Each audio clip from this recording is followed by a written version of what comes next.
वालेकुम viewers, welcome to my channel Urdu novels lover. कि जना मैं कौन नावल्स के एपिसोड 3 के साथ मैं हाज़िर हूँ। राइटर फ़ायज़ा इफ्तिखार। तो क्या तुम्हें ज़बरदस्ती वहाँ ले जाया गया था? डॉक्टर अबे के लहजे में तंज टमाया था। नैना ने मदाखलत की। बस भी करो अबे, इस तरह सी बात पे इसकी जान ही लोगे क्या?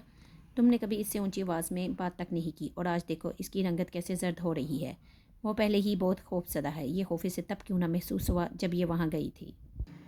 वो कह तो रही है अपनी मर्ज़ी से नहीं गई, ज़बरदस्ती वाली तो कोई बात नहीं, लेकिन कभी कभी कोई काम इंसान बहुत मजबूर होकर दूसरों की वजह से भी कर लेता है। इसके सभी क्लास फेलोज़ चाह रहे थे, इनके प्रेशर में आके चली गई। तो क्या इसके सर्कल में सभी मुसलमान हैं? क्या दोस्ती करने के लिए और कोई नहीं रह गया? जबकि मैंने इन चारों को शुरू से ही वाज़ी अल्फाज में बता दिया था कि इन लोगों से दूर रहें, ये हमारी दोस्ती के काबिल नहीं। क्या सोच के इसने मुस्लिम लड़के लड़कियों से दोस्ती रखी? पापा, मेरे इंडियन और अमेरिकन फ्रेंड्स सभी साथ में थे। इनफैक्ट हम क्लास फेलोज सभी त्यौहार साथ साथ मनाते हैं। स्पेशली एशियन सर्कल में ये बात ज़्यादा देखी गई है, क्योंकि इनमें ज़्यादा लोग अपने देश से दूर होते हैं। इन्हें होम सिक फील ना होने पाए, इसलिए हम सब मिलके इनकी खुशी मनाते हैं। फिर चाहे वो होली हो, दिवाली हो, क्रिसमस या ईस्टर हो, या फिर ईद। होली हो, दिवाली हो, क्रिसमस या फिर ईद।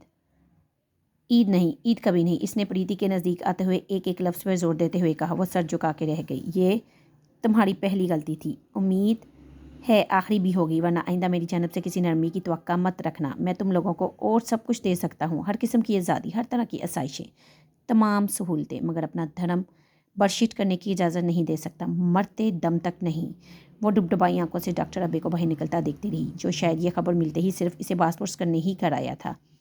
अपनी बेशुमार मसरूफियत में से वक्त निकाल के इसकी बरहमी का सारा गुबार प्रीति ने माँ के सामने निकाला। आई कांट अंडरस्टैंड कि पापा कभी कभी ऐसा बिहेव क्यों करते हैं। कहीं से वो एक एजुकेटेड हाई क्वालिफाइड डॉक्टर नहीं लगते, बल्कि किसी पुराने समंदर के पंडित महाराज लगते हैं। आई स्वेयर वो हॉस्पिटल में आने वाले हर पेशेंट से भी इसकी बीमारी या तकलीफ़ के बारे में पूछने की बजाय इसका धर्म पूछते होंगे, और अगर वह कोई मुसलमान निकल आता होगा तो ज़रूर इसे बाहर का रास्ता दिखा देते होंगे। बिहेव योर सेल्फ प्रीति। मामा, आप लोग इंडियंस हैं ना? मैं इंडिया कभी नहीं गई, मगर सुना यही है कि वो एक सिकोलर देश है। क्या यही वो सिकोलरिज्म है? अगर वाकई वहाँ सिकोलर राज है, तो वहाँ के रहने वालों के जहन स्कॉलरिज्म को तस्लीम क्यों नहीं करते? लेकिन नहीं, ऐसा शायद सबके साथ नहीं होगा। आप लोगों के कितने ही इंडियन फैमिलीज़ के साथ अच्छे टर्म्स हैं। मैं जानती हूँ कि अंकल शर्मा के घर में दो दो मुसलमान सर्वेंट हैं। इनका धर्म तो बर्शत नहीं होता। इनके हाथ का खाना खाकर आंटी पद्मा के यहाँ पार्टी पे कितनी ही मुसलमान आंटीज़ भी थी। कोई भी अपने बच्चों पे रोक टोक नहीं लगाता कि मुसलमान से दोस्ती नहीं रखनी या पारसी से ताल्लुकात नहीं बढ़ाने। मेरे भी कई इंडियन फ्रेंड्स हैं, किसी को अपनी फैमिली से ऐसी रोक टोक का सामना नहीं करना पड़ता। इसका मतलब है सब ही ऐसे मुतअस्सब नहीं। फिर पता नहीं पापा की ऐसी महदूद सोच क्यों है। प्रीति डॉक्टर नैना को वाकई हैरत हुई, क्योंकि प्रीति हमेशा से पापाज बेबी रही थी। पापा की बहुत सी बातों से इख्तलाफ रखने के बावजूद इसने कभी खुल के इसका इजहार न किया था, और आज इसका रद्दमल एक नई चीज़ था। आखिर सारा भी तो लास्ट दिवाली पे मेरे घर आई थी। इसका धर्म तो बर्शित नहीं हुआ दीप जलाने और भजन गाते हुए। इसका तो कोई धर्म है ही नहीं। इसलिए सारा की बात मत करो। ये बात तुम्हारे पापा भी जानते हैं, इसलिए उन्होंने इसके घर पे आने पे कोई इतराज़ नहीं किया था। लेकिन ये नीलम और तुम्हारे दूसरे नए मुस्लिम फ्रेंड्स, पता नहीं वो कैसे लोग हैं। तुम्हारे पापा इसके लिए फ़िक्रमंद हैं। तुम नहीं जानते, ये मुसलमान दूसरों से दोस्ती बगैर किसी मतलब के नहीं करते। ये जिससे भी राब्ता बढ़ाते हैं, इसका मकसद सिर्फ एक ही होता है, यानी इसे सच्चे रास्ते से हटाकर अपने धर्म पे लाना। तुम्हारे फ्रेंड्स भी जल्द ही ऐसी कोशिश करेंगे। अबे को भी यही डर है। ऐसा कुछ नहीं होता मामा, प्लीज़ आप तो पापा जैसी बातें मत करें। एक दूसरे के त्योहारों में सिर्फ खुशी शेयर कर लेने की घर से शामिल होने का मतलब ये नहीं होता कि वो मुझे या मैं इनको अपने अपने धर्म की तरफ खींचने की कोशिश कर रहे हैं। ना सारा मेरे साथ दिवाली मनाते हुए मेरी तरफ देखी राम के आगे माथा टेक सकती है। नीलम का मुझ पे होली के रंग उछालना अलग बात है, लेकिन वो मेरे साथ गीता के श्लोक नहीं पढ़ सकती। इस तरह मेरा इस फेस्टिवल में शामिल होना जस्ट अ फन था। मैं इनके साथ नमाज़ तो नहीं पढ़ने गई थी ना ही वो मुझे इस पे मजबूर कर सकते हैं। मैं कुछ नहीं जानती। नैना बिलाखर जी छो उठी। दिल से वो भी अपने पति की बेजा रोक टोक से नाला थी, लेकिन इसकी शिद्दत पसंदी मुखालफत की वजह से ज़्यादा जोर ना पकड़ जाए, इसलिए हर मुमकिन हद तक कोशिश करते हुए मफहमत की फ़ज़ा पैदा किए रखती। बस मुझे इतना पता है कि अबे को ये पसंद नहीं। वो तुम्हारे पिता हैं, तुम्हारे लिए इतना कुछ करने के बाद वो सिर्फ इतना ही तो तुमसे मांगते हैं कि तुम इनकी पसंद के लोगों से मिलो, तो तुम्हें इसका एहतराम करना चाहिए। लेकिन इसकी कोई लॉजिक भी तो हो। प्रीति तंग आके नैना को भी अपना लहजा सख्त करना पड़ा, वरना इसकी कोशिश होती थी कि अबे की सख्त गिरी का असर ज़ाहिर करने के लिए वो औलाद के साथ अपना रवैया ज़्यादा से ज़्यादा दोस्ताना रखे। बच्चों में सबसे ज़्यादा ज़हनी हम आहंगी इसकी प्रीति के साथ ही थी। हालांकि वो पापा की लाडली थी, लेकिन आज पहली बार वो प्रीति का बदला हुआ रूप देख रही थी। वो भी नैना की तरह मफाहमाना रवैया रखते हुए डॉक्टर अबे की हर पसंद और नापसंद पे बिला चू ओचरा अमल किया करती थी। ये बागियाना तब्दीली इसमें कब और कैसे आई, ये इसे पता ही न चला। खुद प्रीति भी अपनी सोच के स्नेह रुख के बारे में लाइलम थी। मैं सच कह रही हूँ मामा, मैं अपने धर्म पे कट्टर रहना ये बात समझ में आती है। अगर पापा दूसरे तमाम धर्म के लोगों से मुझे अलग रहने का हुक्म दें तो तब भी ये बात ठीक लगती है कि वो अपने धर्म के अलावा दूसरे लोगों को अच्छा नहीं समझते या इन्हें डर है कि इनके बच्चे किसी दूसरे धर्म का असर कबूल ना करें। लेकिन ये बात समझ नहीं आती कि इनके सर्कल में क्रिश्चियन फ्रेंड्स हो सकते हैं तो मुस्लिम क्यों नहीं। वो और इनके बच्चे क्रिसमस अपने फ्रेंड्स के साथ सेलिब्रेट कर सकते हैं तो ईद क्यों नहीं। मिकल न्यू ईयर नाइट पे अपने अमेरिकन फ्रेंड्स के साथ इंजॉयमेंट के नाम पे जो हल्लड़बाजी करता है वो ठीक है, लेकिन मेरा इस सादा से त्यौहार में बेज़रर शामिल हो जाना गलत है।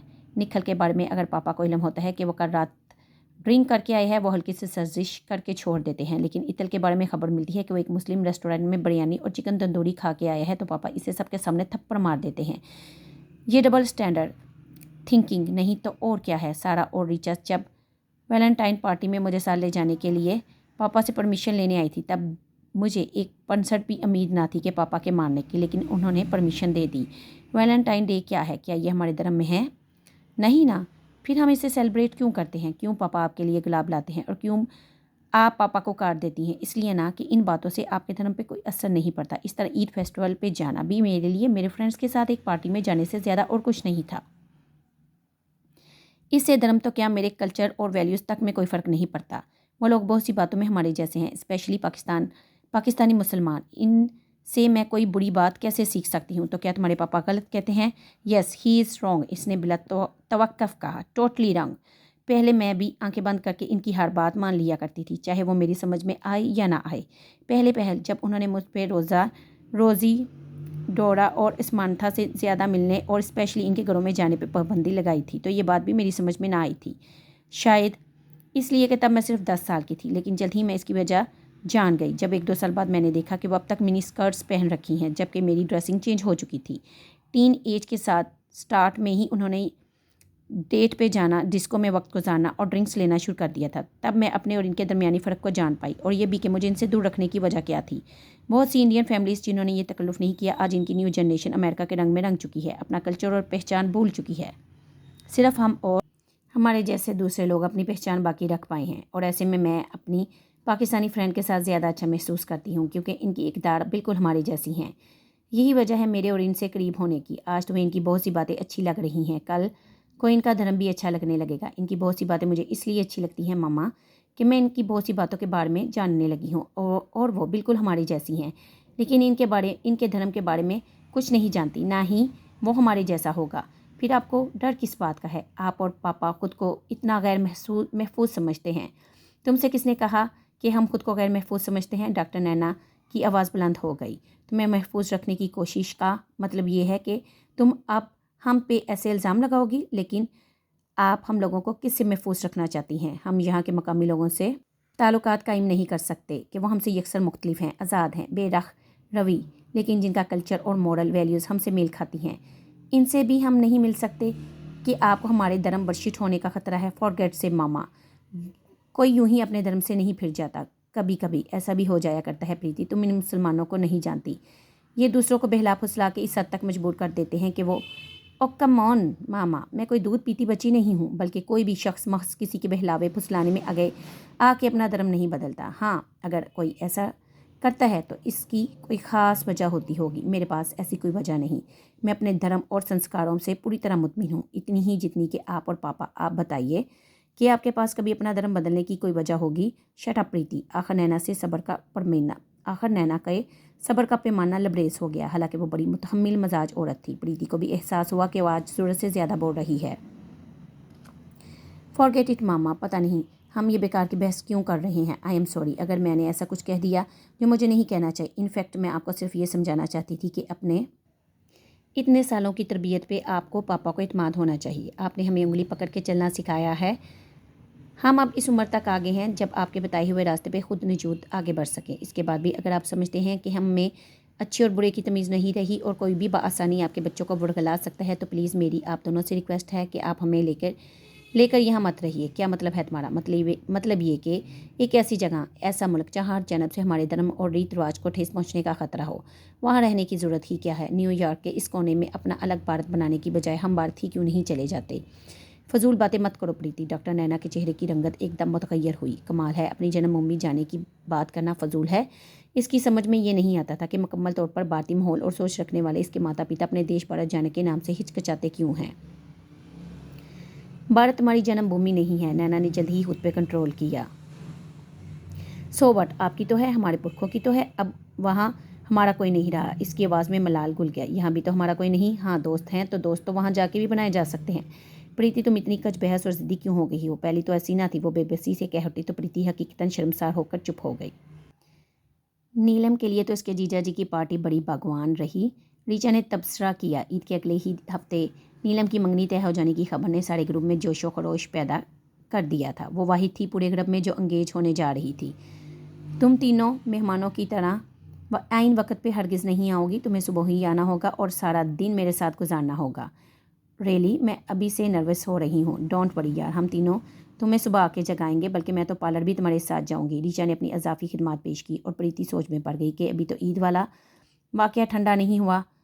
वो घर में इस मंगनी पे जाने का जिक्र शुरू करके कहीं फिर से ये तनाज़ा ना छेड़ दे, लेकिन जिक्र तो इससे करना ही था। इसके बगैर इजाज़त मिलना मुश्किल होता। बहुत गौर करने के बाद इसने पहले माँ से बात की। डॉक्टर नैना इसका मद्दा जानकर एक गहरी सांस भर के रह गई। फिर वही बात, प्रीति तुम कब समझोगी? Forget it baby.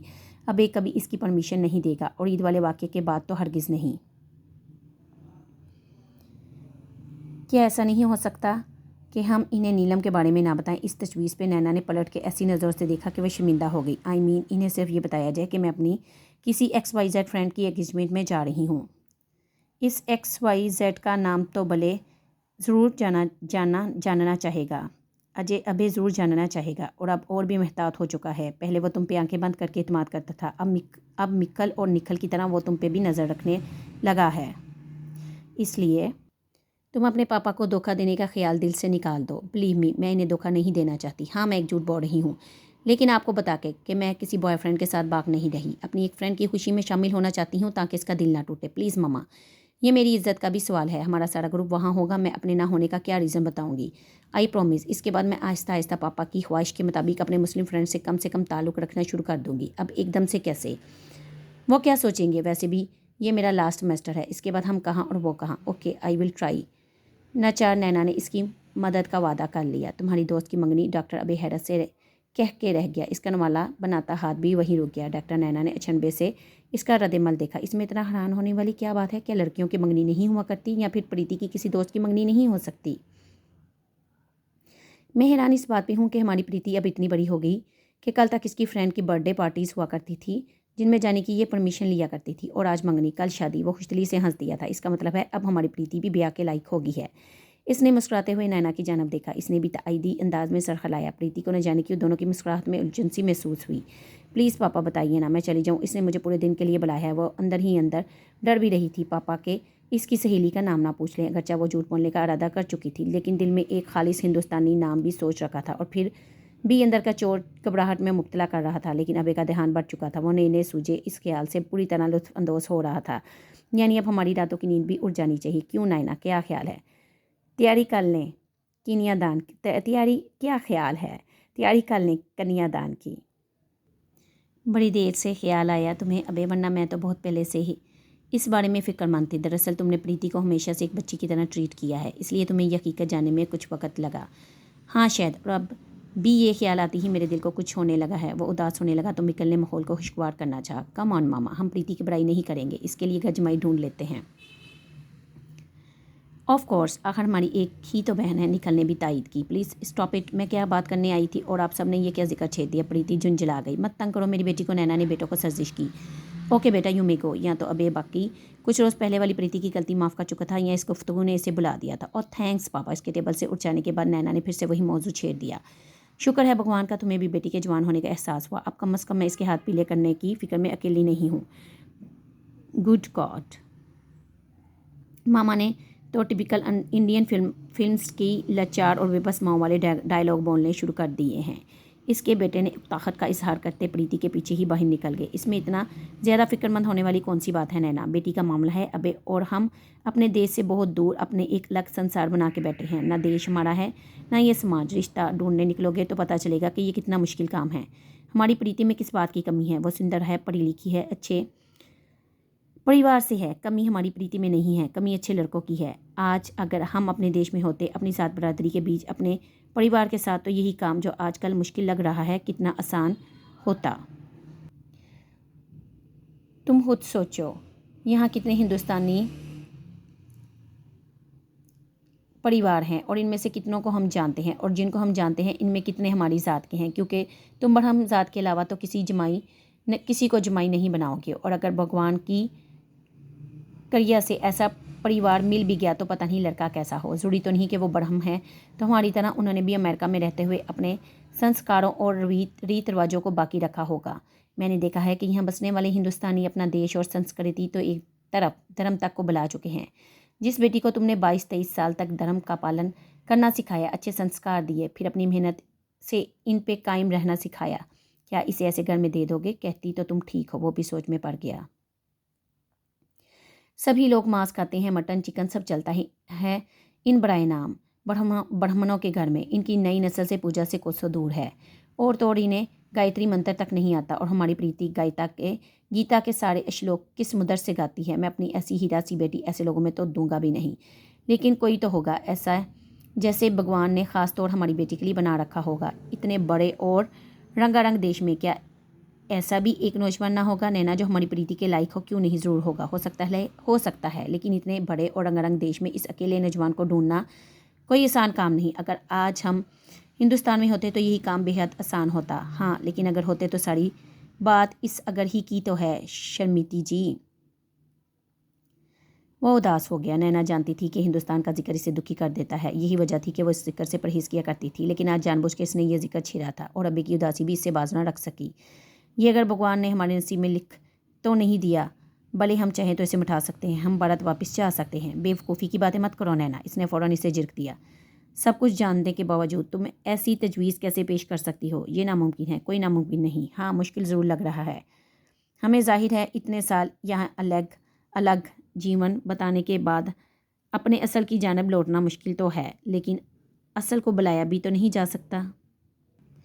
असल की जानब लौटने में ही मुक्ति मिलती है, और हमारा असल, हमारा अपना देश, हमारा भारत है। भारत मेरे दिल में बसता है, लेकिन मैं भारत में बस नहीं सकता। वो कतई से कह रहा था। अब वहाँ रहा ही कौन है? नैना के लहजे में मलाल उतर आया। इसलिए तो नहीं जा सकता। गंगा में इनकी अस्थियाँ तक बहाने का स्वाब तो कमा नहीं सकता। अब किस मुँह से वहाँ जाऊँ? अपनी संतान के लिए, अपने बच्चों के लिए। यहाँ इनका कोई मुस्तकबिल नहीं। मिकल और निकल हाथ से निकलते जा रहे हैं।